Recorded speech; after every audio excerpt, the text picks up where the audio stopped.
Hello! Bienvenue dans Derrière la porte bleue, le podcast où je vous invite à explorer un univers unique et inspirant où spiritualité et psychologie se rencontrent. Au fil des épisodes, nous intégrerons également des réflexions sur la maternité, le droit et des aventures de voyage. Dans le dernier épisode, Esmé perdait tout. Pas parce qu'elle n'aimait pas assez, mais parce que la loi, elle, ne reconnaissait rien. Mais cette histoire aurait pu être différente. On revient en arrière, même rencontre, même amour, même appartement. Esmé et Pablo, toujours eux. Sauf qu'il y a un détail, presque invisible. Un soir, banal, une pizza chaude, la série est lancée. Esmé a de la sauce tomate sur le bout du nez, Pablo rit et la taquine, et finit par lui dire qu'il l'aime pour toujours. Esmé profite de ces mots pour rebondir et lui dit « D'ailleurs, à ce sujet, j'ai entendu un podcast aujourd'hui et ça parlait de couple et de protection juridique. » Pablo rigole un peu. « Ah, le moment sexy de la soirée, dit-il.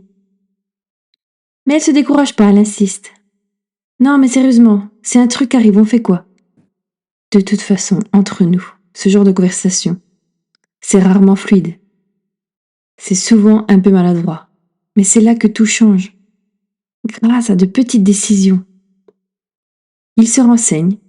Pas tout d'un coup, pas parfaitement, mais ils avancent. Ils prennent rendez-vous chez leur notaire. Celui-ci les rassure en leur expliquant les possibilités qui s'offrent à eux, tout en leur confirmant que le concubinage est la pire des protections en cas de décès et en cas de séparation. En revanche, le mariage est le régime le plus avantageux et le plus protecteur, car il permet entre autres de toucher la pension de réversion de retraite. Esmé, elle, préférerait se marier, mais Pablo pense que c'est trop tôt, trop de budget. Alors il décide de se tourner dans un premier temps vers un PACS, avec un testament. Des papiers, des signatures, rien de très romantique, je vous l'accorde. Mais quelque chose de très solide. Et surtout très complémentaire, car le PACS sans testament ne donne aucune vocation à hériter. Et à l'inverse, le problème du testament sans avoir conclu un PACS au préalable, c'est que le survivant ne sera considéré que comme un tiers. Alors après un faible abattement de 1 594 €, il sera taxé à 60%. C'est énorme. Pour vous donner une idée, on va prendre l'exemple de Pablo, son appartement. Sa valeur est de 200 000 €. S'il ne prévoit rien, elle n'a donc aucun droit, donc aucune vocation à hériter.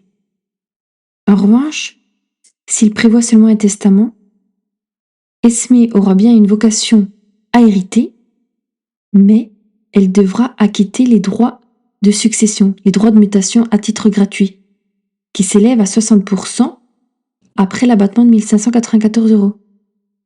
Donc si on prend comme base taxable l'appartement, soit la valeur de 200 000 €, pour qu'elle puisse hériter du bien, il faudrait qu'elle puisse acquitter la somme de 119 000 € de droits de mutation.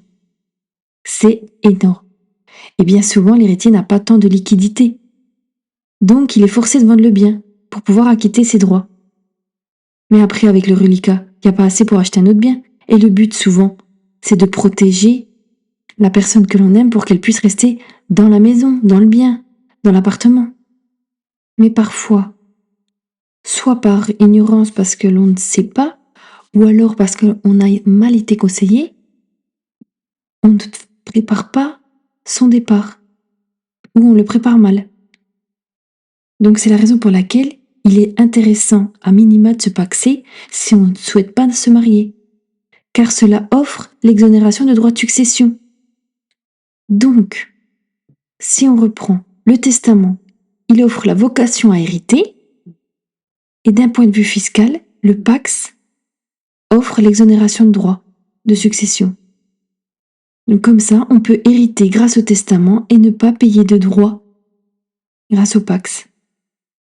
Et vous, si vous souhaitez vraiment vous marier, mais pas forcément un grand mariage, et que l'argument de votre mec c'est l'histoire du budget, vous pouvez toujours lui dire que pour se marier, il suffit seulement de faire publier les bans 15 jours avant la date de la cérémonie à la mairie. Et ensuite, votre mariage est valable. Et après la fête, vous pouvez la faire l'année d'après ou 2 ans après pour économiser un peu plus d'argent si vous le souhaitez. Enfin, revenons à notre couple, Esme et Pablo, à leur histoire, à la suite de leur histoire. Parce que un jour, le même matin, Pablo part et ne reviendra pas. Jamais. La douleur est la même, le choc est le même, mais la suite est différente. Esme reste dans l'appartement. Pas parce que quelqu'un lui fait une faveur, mais parce que c'était prévu cette fois-ci. Les décisions sont claires, les droits aussi. La famille de Pablo est là, mais il n'y a pas de guerre. Parce que quelqu'un un jour a accepté d'avoir une conversation inconfortable.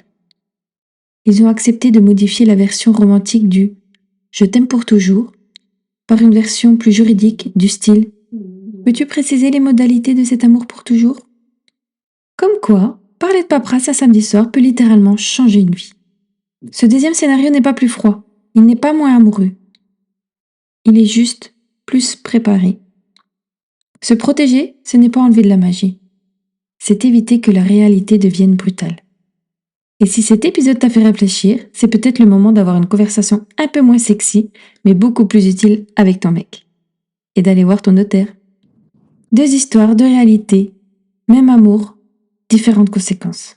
Et entre les deux, quelques décisions que beaucoup repoussent. On ne contrôle pas ce que la vie nous enlève. Mais on peut décider de ce qu'on laisse derrière nous. Et si cet épisode t'a fait réfléchir, c'est peut-être le moment d'avoir une conversation un peu moins sexy, mais beaucoup plus utile avec ton mec. Car ce sont 2 histoires, 2 réalités, un même amour, avec différentes conséquences. Et qu'est-ce qui change entre les deux ? Quelques décisions que beaucoup repoussent. On ne contrôle pas ce que la vie nous enlève, mais on peut décider de ce qu'on laisse derrière nous. Et si tu as besoin de conseils, n'hésite pas à te rapprocher de ton notaire. J'espère que cet épisode t'aura plu. Et en attendant le prochain, on se dit à bientôt!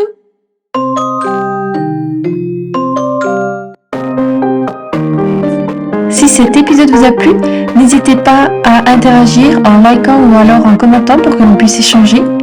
Et si vous souhaitez être averti de la sortie du prochain épisode, n'hésitez pas à vous abonner. Un petit clic peut paraître insignifiant, mais cela peut faire toute la différence pour le podcast. Alors je vous en remercie infiniment. Et je vous dis à tout bientôt. Prenez bien soin de vous.